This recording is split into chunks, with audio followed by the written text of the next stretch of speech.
I am 19 and met a guy online.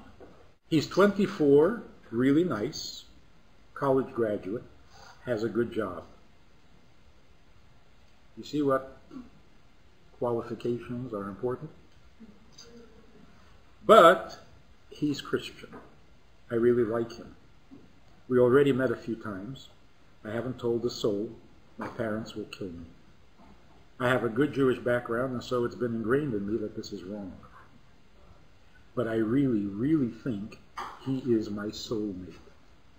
He's a good guy, and we fit together perfectly in capital letters. Does it really matter that he's not Jewish? We've discussed marriage, and he says religion is not an issue for him. Would I not be able to make a good life with him because of the religious issue? In daily life, day to day, does it really matter what religion you are? Isn't it more important that you're a good person regardless of your religion?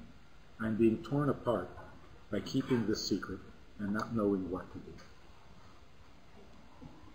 This is a really painful question. It's a painful predicament to be in. Let's understand a few things. First of all, getting along perfectly with a really nice guy, where's the surprise there? Why shouldn't you get along perfectly with a really nice guy if you're a nice person? The question is not, can you get along? The question is, can you together produce a marriage? That's really the question. The issue is the parents would not want her to marry a non-Jewish guy. So does it matter what religion you are? Well, when it comes to marriage, of course it matters. Because marriage means a reunion of two halves of a divided soul, or two parts of a divided soul.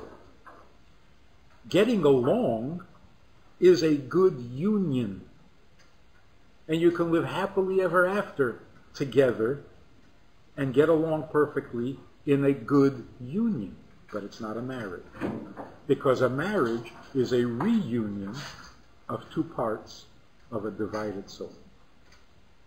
That's why marriage is different from every other kind of friendship, partnership, roommate, best friend. Marriage is something different. It's a mystical thing. It's a holy thing. And why is it that only with marriage, in almost every society, you have to go to a holy place and have a holy ceremony with blessings and with whatever? You don't call a rabbi when you buy a new house, when you move into a new home. You don't have a rabbi come and do blessings. Why, when you get married, does there have to be some religious ceremony? Because marriage is basically, inherently, essentially a godly thing. What's so godly about it? It's a soul reunion. Part of God's plan. It is meant, destined to be. It fulfills some important part of the vast eternal plan. That's marriage. If you want it to be a marriage, it has to be the other part of your soul. Jewish soul and non-Jewish soul are not parts of the same origin. And so you can get along nicely, but you can't call it a marriage. It's something else. So yes, religion, of course, does matter. Not the practice of religion. It's not if you practice Judaism and your non-Jewish husband practices Christianity, it's going to be a problem. Well, yeah, that certainly will be a problem. But even if nobody practices anything, not the practice of religion, the nature of your soul. If you have a Jewish soul, your soul mate also has a Jewish soul, and they got divided.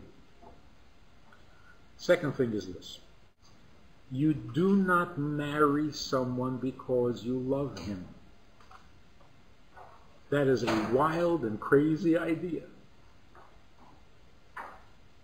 Because that assumes you only love one person your whole life, the one you marry. That's ridiculous. You do love other people, and you should. So why, of all the people you love, why do you marry this one? Because you love him the most? That's not true. You haven't even met the other people you're going to love. So you can't say, I need to marry this guy because I love him. That's nonsense. Whoever said love and marriage go together like a horse and carriage didn't know what he was talking about. You marry because marriage is sacred and holy. Because you heard that that's the way it ought to be. That's why you marry. The way it ought to be according to God's plan. So if you're going to get married and do something holy, then do it the holy way.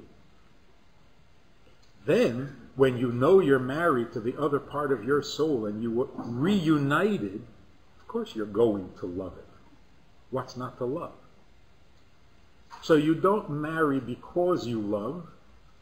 You marry because marriage is wonderful. If you don't believe that, don't get married. Don't do it. Okay, so what should this woman do? She should basically rethink the definition of marriage, talk about it with her parents, not just whether she should marry this guy, but what marriage is, what marriage means. It's not just a permanent date with some guy you like. There's much more to it. And that's why, and this is a very painful but real issue, I love him, therefore we're going to make a good couple. That's not true. Every couple that gets divorced, every couple that fights and kill each other, started off loving each other. So this is not a proof that this is going to be a good marriage. You can't base your marriage on how you feel about a person. You base your marriage on how you feel about marriage. Now, why do you marry this particular person? Well, of course, because you're compatible. You don't want to marry someone you're not compatible with. So there's a lot to think about.